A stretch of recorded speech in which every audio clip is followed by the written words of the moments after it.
د لوګر ولایت د تخنیکي او مسلکي زده کړو امریت چې له څو کلونو راپدې خوا مرکز پل عالم او ولسوالیو کې کار کوي لسګونه ځوانان په بیلابیلو تخنیکي او مسلکي برخو کې روزلي. ورته وخت کې د لوګر ولایت د تخنیکي او مسلکي زده کړو امریت مسؤلین وایي چې تازه د ریاست الوزرا عالی مقام د یوې طرحې پر بنسټ له 200 زیاتو مجاهدینو ته د ادارې او مدیریت برخو کې 13 میاشتنۍ زده کړې پیل کړي او د ورته نورو پروګرامونو د تطبیق ډاډ ورکوي. د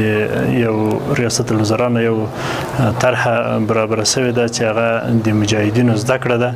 نو اوس الحمدلله د مجاهدینو زده کړه په ښه شان سره په لوګر ولایت کې روانه ده. په دغه مدیریت سیستم کې کمپیوټر موضوعګانې دي، صادرې واردې او عملي او نظري کارونه د مجاهدین لپاره ان شاء الله سرته. بل پلاو مجاهد زده کړیالان هم لوګر کې د تخنیکي او مسلکي زده کړو ادارې له رامنځته شویو ټولګیو خوښ دي او له اسلامي امارته منندوی دي. باید ټول شاکر اوسو چې خدای پاک موږ ته اول اسلامي نظام راکړه، بیا ښه مشران راکړه چې د تعلیم په برخه کې موږ ته داسې یو زمینه مساعده کړله چې موږ وکړای سو خپل پاتې درسونه په ښه ډول سره پای ته ورسوو. سر کار مکانیزی درساز، اگر کامپیوتر است، اگر اقتصاد است، اگر مبادی حقوق است، همین مضمونا